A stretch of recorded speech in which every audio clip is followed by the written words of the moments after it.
नमोऽस्त्वनन्ताय सहस्रमूर्तये सहस्रपादाक्षिशिरोरुबाहवे सहस्रनाम्ने पुरुषाय शाश्वते सहस्रकोटियुगधारिणे नमः। वेदान्तवेद्यतत्त्वाय जगत्त्रितयहेतवे प्रध्वस्ताशेषदोषाय परस्मै ब्रह्मणे नमः। शास्त्र चर्चा इस चैनल से संबद्ध सभी विद्वद्गण, सभी जिज्ञासु छात्रवृंद, सहृदय सज्जन वृंद, आप सभी का मनुस्मृति के इस विचार परंपरा में स्वागत है। वर्तमान में हम लोग मनुस्मृति के द्वितीय अध्याय पर विचार कर रहे हैं और 29वें श्लोक की व्याख्या चल रही है, जिसमें कल बतलाया गया था कि ब्राह्मण क्षत्रिय वैश्य के पुत्र के जन्म होने के पश्चात नाल छेदन के पहले जात कर्म संस्कार करना चाहिए और उसमें स्वर्ण पात्र में मधु और घृत दोनों को असमान रूप में मिश्रित करके उसका मंत्र के आधार पर प्राशन कराना चाहिए और स्त्री संतान तथा शूद्र संतान आदि को पौराणिक मंत्र या नाम मंत्र के द्वारा उसी तरह की क्रियाएं करनी चाहिए जात कर्म से संबद्ध। इसमें कल अनेक प्रश्न हुए थे। इसमें एक प्रश्न ये भी था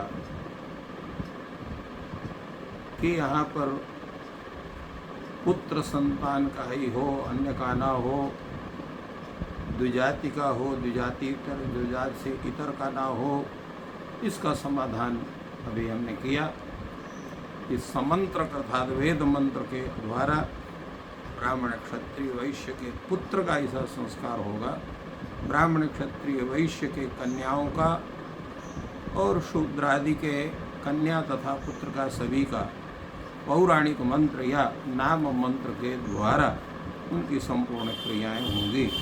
इस विषय पर चर्चा हुई। दूसरे इसमें कहा गया है कि जो मंत्र का जो विधान हो वो किस वेद से होना चाहिए, क्योंकि प्रत्येक वेद के गृह्य सूत्र पृथक पृथक हैं। प्रत्येक गृह्य सूत्र में तत्त मंत्रों का कथन है, तो इसलिए किस वेद के मंत्र से उनके जात कर्म आदि संस्कार होना चाहिए। तो उस पर कहा गया कि सामान्य रूप से पढ़ा गया है सर्पिर मधुने हिरण्य निकाशम हिरण्ययेन प्राशेत, मंत्र है प्रत्यय ददामि मधुनो घृतस्य। इसमें जैसे पूर्व में बतलाया गया कि प्रत्येक वेद का गृह्य सूत्र अलग है, गृह्य सूत्र के आधार पर ही संपूर्ण संस्कारों का उल्लेख होता है।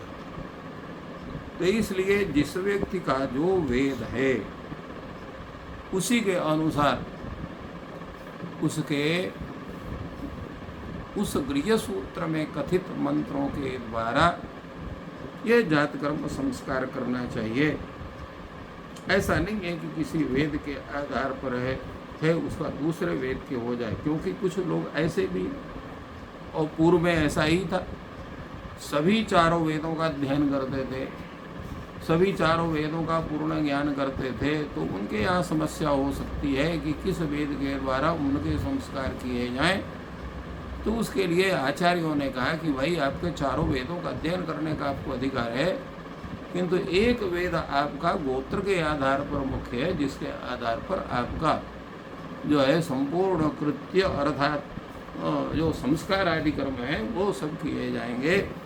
ऐसा विचार हुआ गया है। स्वाध्याय विधि के द्वारा वेदाध्ययन आवश्यक है। इसलिए जो वेद के अधिकार है, जिन्होंने वेद का अध्ययन किया, जिनकी परंपरा में वेद है, उन्हीं के समंत्रक संस्कार हो सकते हैं। कोई ब्राह्मण भी है, क्षत्रिय भी है, वैश्य भी है, जात्या तो है, किंतु उनके यहाँ वेद का संस्कार हुआ ही नहीं। किसी ने वेद का अध्ययन किया ही नहीं है, किसी ने गायत्री का श्रवण किया ही नहीं है, वो उनका संस्कार भी तद्वत होता, अर्थात उनका भी पौराणिक मंत्र और नाम मंत्र से संस्कार होना चाहिए, क्योंकि उनके जीवन में वेद का प्रवेश नहीं हुआ है, ऐसा भी शास्त्र में उल्लेख मिलता है। इसलिए कहा गया है इसमें कि जो है जो व्यक्ति वेद का अध्ययन नहीं किया है, जिसके यहाँ वेद की व्यवस्था नहीं है, उनके भी यहाँ संस्कार में स्थिति गड़बड़ है, क्योंकि स्वाध्याय विधि वशेन वेदाध्ययनम अनधीत वेदस्य न अधिकारः, अनधीत वेद का अधिकार नहीं है। इसलिए यहाँ पर ये बतला गया। और कथा जो है, इसलिए सबका अलग अलग बतलाया गया। जैसे यजुर्वेद ही है, जिस कल हमने चर्चा किया था कि यजुर्वेद के 2 स्वरूप हैं, एक कृष्ण यजुर्वेद है, एक शुक्ल यजुर्वेद है। कृष्ण यजुर्वेदों का तैत्तरीय शाखा है, कठ शाखा है, कलाप शाखा है। तो इसलिए उसमें यहाँ पर कहा गया कि जो है कठा नाम गृह्य सूत्रम वाजसेयी नाम गृह्य सूत्रम। तो जिस जिस शाखा में जिन मंत्रों का अध्ययन किया गया है, उनके आधार ही उनके द्वारा, उनके गृह्य सूत्र से प्रत्येक संस्कारों की स्थिति बनती है। इसलिए यहाँ पर कहा गया प्रमाणम गृह्य स्मृति ही, प्रमाण इसमें गृह्य सूत्र ही प्रमाण है। गृह्य स्मृति अर्थात गृह्य सूत्रम, ये इसमें प्रमाण है।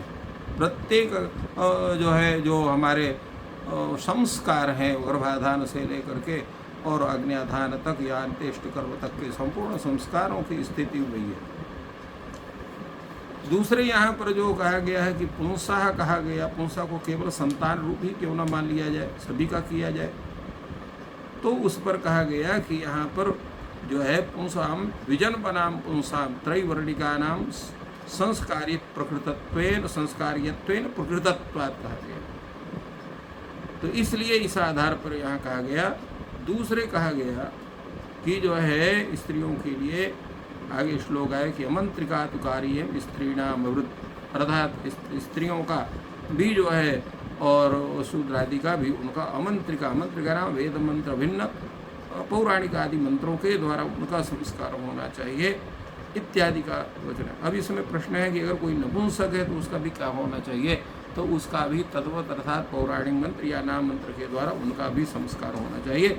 संस्कार सबका आवश्यक, चाहे वो जो है वेद मंत्र के माध्यम से हो, चाहे पौराणिक मंत्र के माध्यम से हो, चाहे नाम मंत्र के माध्यम से हो, सभी को प्रत्येक आवश्यक जो संस्कार है वो उनका विधान होता है। इसलिए इसमें कहा गया कि सभी का संस्कार होना चाहिए और सभी के संस्कार होना आवश्यक है। ये बात यहाँ पर पूरी तरह से बताई गई। तो और उसमें जो है ये बतला गया कि जो है स्पष्ट रूप से कहा गया। इसलिए ये प्रत्येक जो संस्कार हैं, जात कर्मादि संस्कार, इनका तद्वत व्यवहार जो शास्त्र के द्वारा निश्चित है, उसी के आधार पर करना चाहिए।